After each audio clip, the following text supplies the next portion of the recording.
कांग्रेस दफ्तर में एक बड़े कार्यक्रम में मल्लिकार्जुन खड़गे को पार्टी की कमान सौंप दी गई है। इस मौके का गवाह बनने के लिए पूर्व अध्यक्ष राहुल गांधी अपनी भारत जोड़ो यात्रा को बीच में ही छोड़कर दिल्ली पहुंचे और सोनिया गांधी भी कार्यक्रम में शामिल हुई।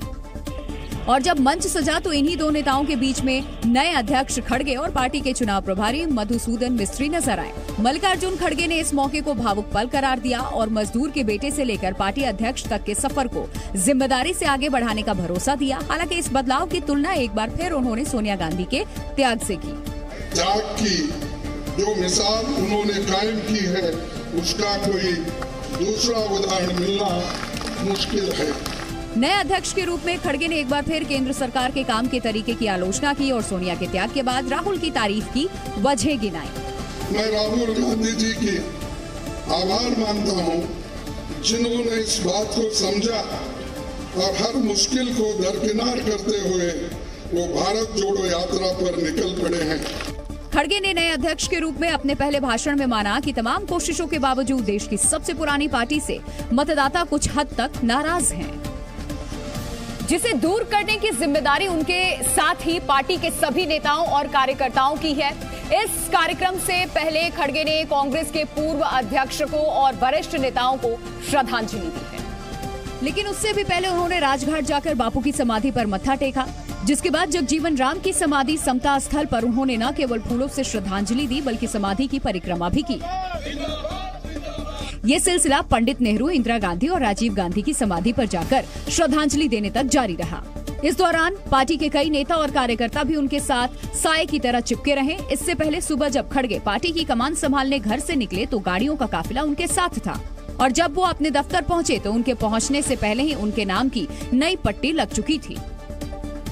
नवनिर्वाचित अध्यक्ष मल्लिकार्जुन खड़गे के पार्टी दफ्तर पहुंचने से पहले उन्हें कमान सौंपे जाने की तैयारी हो चुकी थी। तय वक्त से पहले ही इस कार्यक्रम को लेकर के गहमागहमी बढ़ गई और नए अध्यक्ष की ताजपोशी से जुड़े कार्यक्रम में शामिल होने के लिए नेताओं और कार्यकर्ताओं के आने का सिलसिला शुरू हो गया। कार्यक्रम शुरू हुआ तो खुद सोनिया गांधी ने खड़गे के नेतृत्व को लेकर के संतोष जताया और अपनी जिम्मेदारी कम होने पर राहत के दावे किए। मैं बहुत प्रसन्न हूँ, सच कहूँ तो बड़ी राहत महसूस कर रही हूँ। सोनिया गांधी ने खड़गे को कमान सौंपी। एकजुटता दिखाने के लिए राहुल पहुंचे, हालांकि राहुल ने इस मौके पर बोला कुछ नहीं। वैसे तो इस कार्यक्रम में प्रियंका गांधी भी शामिल हुई, लेकिन प्रियंका ना तो मंच पर दिखी और ना ही उन्होंने कुछ बोला ही। लेकिन जिस दिन खड़गे को चुनाव में जीत मिली थी उस दिन सोनिया के साथ प्रियंका भी उन्हें बधाई देने खड़गे के घर गई थी। चूंकि कांग्रेस को करीब 2 दशक बाद गांधी परिवार से बाहर का अध्यक्ष मिला है, इसीलिए बीजेपी और विरोधी दल उसके अतीत को याद दिलाते दिखे। भले ही चुनाव जीतकर खड़गे ने कांग्रेस की सबसे बड़ी कुर्सी हासिल की, लेकिन बीजेपी के हमले का पुराना अंदाज जस का तस रहा। पर खड़गे जी ने तो खुद ही कहा था कि अगर हम बकरा ईद में बचेंगे तो हम मुहर्रम में नाचेंगे। तो अब देखते हैं, हिमाचल और गुजरात के चुनाव आ रहे हैं। बीजेपी ये याद दिलाने की कोशिश करती दिखी कि गांधी परिवार के इशारे के बगैर चलने वाला अध्यक्ष कांग्रेस में ज्यादा दिनों तक टिक नहीं पाता। खड़गे साहब को परिवार की परिक्रमा से परे होकर के परिश्रम और परिणाम पे खड़े होना होगा। अगर बीजेपी खड़गे के रिमोट कंट्रोल अध्यक्ष होने के इशारे करती दिखी तो इसका आधार कांग्रेस के ही कुछ नेताओं ने दिया। कोई ये समझे कि आज हमने ये निर्णय लिया तो आज राहुल गांधी जी हमारे नेता नहीं हैं, तो वो गलती करेगा। नेता हमारे हैं, सोनिया गांधी जी हमारी नेता है। अध्यक्ष बनते ही मल्लिकार्जुन खड़गे के सामने बहुत सारी चुनौतियां आ गई हैं, जिसमें सबसे महत्वपूर्ण है हिमाचल प्रदेश और गुजरात के विधानसभा चुनाव। कुर्सी संभालते ही कांग्रेस पार्टी के मुख्यालय में खड़गे की अध्यक्षता में कांग्रेस चुनाव समिति की बैठक हुई। इस बैठक में सोनिया गांधी बतौर सदस्य शामिल हुई। सोनिया गांधी नए अध्यक्ष के बगल की कुर्सी पर बैठी दिखी। बैठक में गुजरात चुनाव की रणनीति को लेकर चर्चा हुई। दिवाली के मौके पर साफ सफाई तो सभी करते हैं, लेकिन केंद्र सरकार ने दिवाली के मौके पर साफ सफाई करके करोड़ों रुपए कमाए हैं। केंद्रीय कार्मिक मंत्रालय की ओर से दी गई जानकारी के मुताबिक सरकारी दफ्तरों में जमा कबाड़ को बेचने से 254 करोड़ रुपए की कमाई हुई है। इस स्वच्छता अभियान के तहत सरकारी दफ्तरों में पड़ी पुरानी फाइलें, फर्नीचर, बेकार हो चुके कंप्यूटर और इलेक्ट्रॉनिक कचरे को बेचा गया। केंद्र सरकार के मुताबिक वर्षों से जमा कबाड़ और कचरे को हटाने से सरकारी दफ्तरों में करीब 37 लाख वर्ग फुट जमीन भी खाली हुई है। केंद्र सरकार का ये सफाई अभियान 31 अक्टूबर तक चलेगा। पिछले साल सरकारी दफ्तरों का कबाड़ बेचकर सरकार ने 62 करोड़ रुपए कमाए थे। बिहार की राजधानी पटना की सड़कों पर बीजेपी और आरएसएस के खिलाफ बड़े बड़े पोस्टर लगाए गए हैं। पोस्टर को जेडीयू के अति पिछड़ा प्रकोष्ठ के नेताओं ने लगवाया है। पोस्टर में 3 बातें लिखी गई हैं, जिसके जरिए बीजेपी आरएसएस पर जोरदार हमला किया गया। पोस्टर के सबसे ऊपर लिखा है, देश के सरकारी संपत्तियों में दीमक लग गया है। उसके बाद बीजेपी का चुनाव चिन्ह कमल का फूल और आरएसएस के झंडे को दिखाया गया है। बीच में लिखा है, बेचकर जाएंगे पूरी राष्ट्रीय सरकारी संपत्तियां। लेकिन जो बात पोस्टर के सबसे नीचे लिखी है, उसमें बिना नाम लिए प्रधानमंत्री नरेंद्र मोदी पर निशाना साधा गया है। पोस्टर के आखिरी हिस्से में लिखा है, जनता बेहाल, दीमक खुशहाल, दीमक भगाओ, नीतीश कुमार को पीएम बनाओ। ये पोस्टर जेडीयू के प्रदेश कार्यालय के सामने तो लगाया ही गया है, पटना के कई चौक चौराहे पे लगाया गया है। ये पोस्टर जेडीयू दफ्तर के अलावा चौक चौराहों के साथ साथ जेडीयू कोटे के मंत्रियों के घर के बाहर लगाए गए हैं। तो जेडीयू के पोस्टर वॉर पर बीजेपी ने तो पलटवार किया, लेकिन हैरान करने वाली बात यह है कि जेडीयू आरजेडी सरकार को बाहर से समर्थन देने वाली कांग्रेस ने इन पोस्टर्स का समर्थन नहीं किया।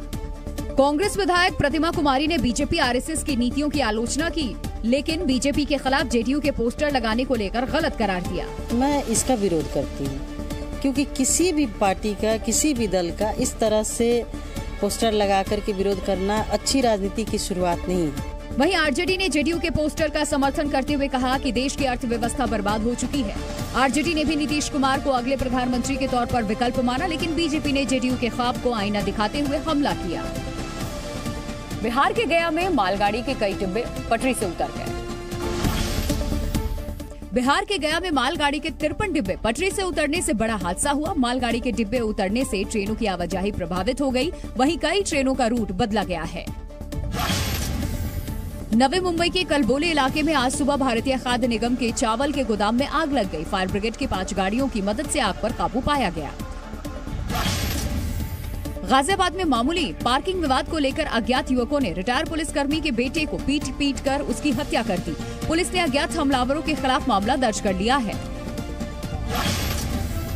नोएडा के सेक्टर 12 में पटाखा जलाने को लेकर 2 पक्षों में जमकर मारपिटाई हुई। इस दौरान दोनों ओर से पत्थरबाजी हुई और लाठी डंडे भी चलाए गए। घटना का एक वीडियो सामने आने के बाद पुलिस ने 6 लोगों को गिरफ्तार कर लिया है। मध्य प्रदेश के कई हिस्सों में दीपावली के बाद गोवर्धन पूजा के मौके पर परंपरा के नाम पर अंधविश्वास का अनोखा खेल हुआ है। अन्नकूट उत्सव के नाम से मनाए गए इस जानलेवा खेल में मन्नत मांगने वालों के ऊपर से सैकड़ों गाय दौड़ी, जिसकी एक झलक उज्जैन के बड़नगर तहसील में देखने को मिली, जहां ढोल नगाड़ों के शोर के बीच सैकड़ों गायें कुछ लोगों के ऊपर से दौड़ लगाकर निकलती दिखी। वर्षों से चली आ रही इस परंपरा के मुताबिक 5 दिनों से उपवास रखने वाले कई मन्नतधारी मंदिर के पास एक संकरी सड़क पर पेट के बल लेट गए और इसके ऊपर सैकड़ों गायों को दौड़ा दिया गया। और जब सभी गायें इन आस्थावानों के ऊपर से गुजर गई, तब वहां मौजूद लोग इन्हें उठाते दिखे। बताया गया कि चूंकि गायों के पैरों के नीचे आने से आशीर्वाद मिलता है, इसीलिए आस्था के नाम पर अंधविश्वास का यह खेल चलता है। लेकिन ये जानलेवा खेल केवल उज्जैन में ही नहीं हो रहा है। आस्था के नाम पर अंधविश्वास का ऐसा ही खेल मंदसौर में भी हुआ है, जहां इसके लिए जबरदस्त तरीके से तैयारी भी की गई है। जहां गायों की अनोखी दौड़ से पहले दिवाली के दिन इन्हें मेहंदी लगाया गया था।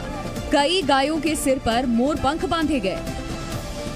गायों को सजाने के बाद दौड़ की तैयारी पूरी हो गई, जिसके बाद गांव के नौजवान मोटरसाइकिल से उस सड़क पर निकल पड़े जहां से गायों की दौड़ शुरू होनी थी। आगे आगे मोटरसाइकिल सवार नौजवान और पीछे पीछे गायों की फौज। मान्यता है कि गायों के इस दौड़ के दौरान जो व्यक्ति इनके पैरों के नीचे आ जाता है वो भाग्यशाली होता है। इस बार राहत की बात केवल यही रही कि अंधविश्वास के इस खेल में किसी को बड़ा नुकसान नहीं हुआ।